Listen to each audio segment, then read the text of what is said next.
అరిసెలు తయారు చేసే విధానం. ముందుగా బియ్యంని తీసుకొని అందులో వాటర్ని యాడ్ చేసుకోవాలి.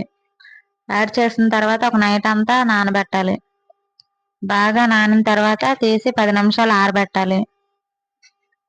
కొంచెం తడిగా ఉన్నప్పుడే పిండి మిల్లుకి తీసుకెళ్ళి పిండిగా చేసుకోవాలి. ఈ పిండిని జల్లెడతో జల్లించుకోవాలి.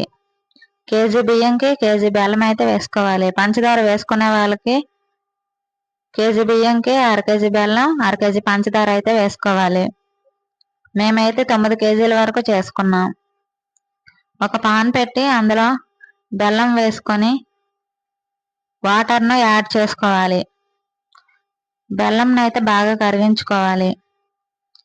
ఇలా కరిగిన తర్వాత పిండి వేసుకోవాలి. పిండి వేసుకున్న తర్వాత బాగా కలపాలి. దగ్గర పడేంత వరకు కలుపుతూ ఉండాలి. ఒక ప్లేట్లోకి నూనె వేసుకోవాలి.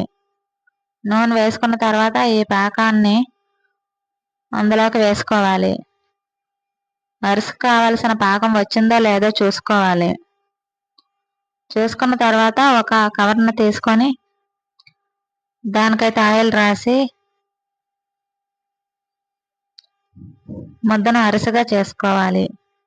ఈ అరిసెను పెనంలో అయితే వేసుకొని 2 వైపులా వేయించుకోవాలి.